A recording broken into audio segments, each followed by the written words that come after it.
उनके सामने काला पत्थर मानो जम्हाई ले रहा था, अंधेरी भट्टी का रास्ता।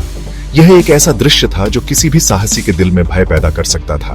प्रिया ने महसूस किया मीरा का हाथ उसके हाथ पर कांप रहा है। यह डर का स्पष्ट संकेत था जो इस अज्ञात यात्रा की शुरुआत में ही महसूस हो रहा था। हवा में ठंडी राख और डर की गंध भरी हुई थी। यह वातावरण इतना भारी था कि हर सांस लेना मुश्किल हो रहा था। अंदर से एक धीमी गूंज गूंज रही थी, जैसे धरती खुद धड़क रही हो।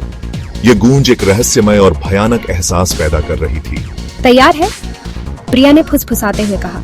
उसकी आवाज उसके गले में ही रह गई। यह सवाल जितना साधारण था उतना ही महत्वपूर्ण भी। मीरा ने आंखें चौड़ी करके हाँ में सिर हिलाया। उसकी आंखों में डर और साहस का मिश्रण साफ दिखाई दे रहा था। वे अंधेरे में चले गए। हर कदम के साथ अंधेरा और गहरा होता गया और उनके दिलों की धड़कन तेज होती गई। सबसे पहले गर्मी ने उनका स्वागत किया। यह गर्मी इतनी तीव्र थी कि उनके शरीर से पसीना बहने लगा। दम घोंट देने वाली गर्मी की एक दीवार। यह गर्मी इतनी असहनीय थी कि सांस लेना भी मुश्किल हो गया।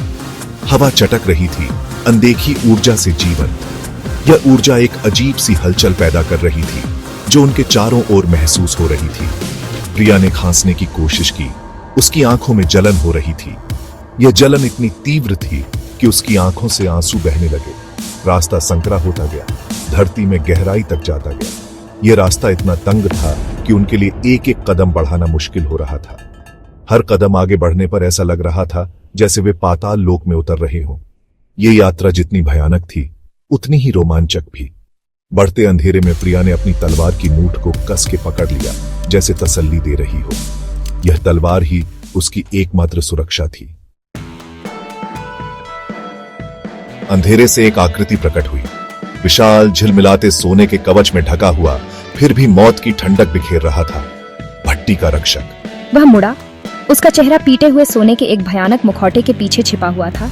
एक खोपड़ी उनकी तरफ देख रही थी। उसके हाथ में एक तलवार अप्राकृतिक रोशनी से जल रही थी, जिससे भयानक परछाई उनके चारों ओर नाच रही थी। रक्षक। मीरा ने सांस ली। उसकी आवाज मुश्किल से सुनाई देने वाली फुसफुसाहट थी। वो रखवाला है। प्रिया का मुंह सूख गया। रक्षक ने अपना हाथ उठाया। हलचल धीमी और सोची समझी थी और अपनी तलवार की चमकती नोक प्रिया पर इशारा किया। दमनकारी सन्नाटे में एक मौन चुनौती गूंज उठी। प्रिया ने अपनी तलवार निकाली। उसकी हथेली के सामने स्टील ठंडा था। रक्षक की आवाज जब आई तो एक धीमी गड़गड़ाहट थी जो भट्टी की नींव को हिला देने वाली थी। यह आवाज इतनी गहरी और गूंजती हुई थी कि ऐसा लगा जैसे पूरी धरती कांप रही हो। यह एक ऐसी भाषा में बात करता था जिसे लोग बहुत पहले ही भूल चुके थे। एक ऐसी भाषा जो अब केवल कहानियों में ही सुनी जाती थी। शब्द प्राचीन और शक्तिशाली थे। हर शब्द में एक अनोखी ताकत थी जो सुनने वाले के दिल और दिमाग को झकझोर देती थी। प्रिया को कुछ भी समझ नहीं आया, लेकिन उसने हर शब्द का भार अपनी हड्डियों में महसूस किया। ऐसा लगा जैसे शब्दों का वजन उसकी आत्मा पर पड़ रहा हो। मीरा आगे आई। उसकी आवाज थोड़ी कांप रही थी। जैसे ही उसने अनुवाद करना शुरू किया, उसने धीरे धीरे शब्दों को समझने की कोशिश की। वो एक परीक्षा की बात कर रहा है। मीरा ने कहा। उसकी निगाहें रक्षक पर टिकी हुई थीं। उसकी आंखों में एक अजीब सी चमक थी। आपकी योग्यता साबित करने के लिए एक इम्तिहान। यह परीक्षा आपकी आत्मा की गहराइयों को परखने वाली थी। रक्षक फिर बोला।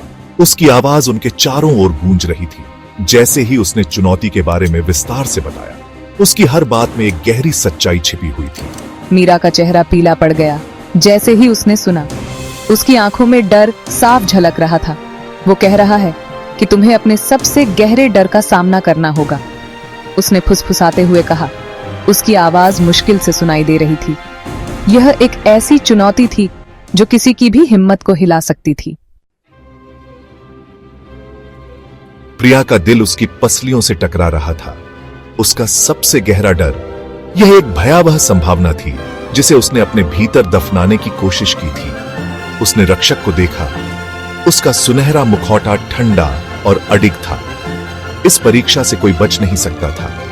अब पीछे हटने के लिए वह बहुत दूर आ चुकी थी। एक गहरी सांस लेते हुए प्रिया ने अनुवाद को स्वीकार करते हुए मीरा पर सिकुड़ते हुए सिर हिलाया। उसका हाथ उसकी तलवार की मूठ पर कस गया। उसकी गांठें सफेद हो गईं। डर एक धारा थी जो उसे नीचे खींचने की धमकी दे रही थी। लेकिन उसके भीतर अवज्ञा की एक चिंगारी भड़क उठी। वह बहकने वाली नहीं थी। हवा में झिलमिलाहट हुई। भट्टी की दमनकारी गर्मी गायब हो गई। उसकी जगह हड्डी जमा देने वाली ठंड ने ले ली। प्रिया ने खुद को अब ठोस जमीन पर नहीं बल्कि एक खाई के ऊपर एक ऊंची चट्टान पर खड़ा पाया। रक्षक चला गया था, उसकी जगह। उसकी सांस अटक गई। नहीं, ऐसा नहीं हो सकता। अंधेरे में डूबा एक पुतला रसातल से उठा। यह उसका गहरा डर था जिसे रूप दिया गया था। उसके अतीत का भूत उसे एक बार फिर से सताने आया था। दहशत उसे अपनी चपेट में लेने की धमकी दे रही थी, लेकिन प्रिया ने खुद को संभाला। यही परीक्षा थी, उसे इसका सामना करना ही था। लड़ाई, हरकत और आतंक का धुंधलापन थी। प्रिया ने अपनी हर ताकत से संघर्ष किया। उसकी तलवार आते अंधेरे के खिलाफ एक चांदी की चमक थी। ऐसा लग रहा था कि उसके द्वारा दिया गया हर वार का बहुत कम असर हो रहा है। जिस डर से वह लड़ रही थी वह निराकार और निरंतर था। निराशा उसे अपनी चपेट में लेने की धमकी दे रही थी। वह थक रही थी। उसकी हरकतें धीमी होती जा रही थीं। क्या इस तरह इसका अंत होगा? उसके अतीत के भूतों से घिरा हुआ? नहीं, वह हार नहीं मानेगी। प्रिया ने अपने अस्तित्व की गहराई से ताकत हासिल की। शुद्ध दृढ़ संकल्प से प्रेरित शक्ति का एक उछाल। एक आखिरी हताश रोने के साथ प्रिया ने वार किया। उसकी आंखों में दृढ़ संकल्प की चमक थी, जैसे वह जानती थी कि यह उसका अंतिम मौका है। उसके ब्लेड ने अपना निशाना पाया, धातु की गड़गड़ाहट के साथ नहीं बल्कि एक आह के साथ, जैसे एक छिद्रित फेफड़े से हवा निकल रही हो। यह आवाज उसकी आत्मा को झकझोर देने वाली थी। छायादार आकृति गायब हो गई, अंधेरे के कणों में घुल गई। यह जैसे एक बुरे सपने का अंत था जो अब हमेशा के लिए समाप्त हो गया था। प्रिया खड़ी रही। उसकी छाती तेजी से ऊपर नीचे हो रही थी। उसके डर के लुप्त होते अवशेषों से घिरी हुई थी। उसकी सांसें अब धीरे धीरे सामान्य हो रही थी। उसने अपने दानवों का सामना किया था और विजयी हुई थी। यह उसकी सबसे बड़ी परीक्षा थी और उसने इसे पार कर लिया था। भट्टी एक बार फिर झिलमिला उठी।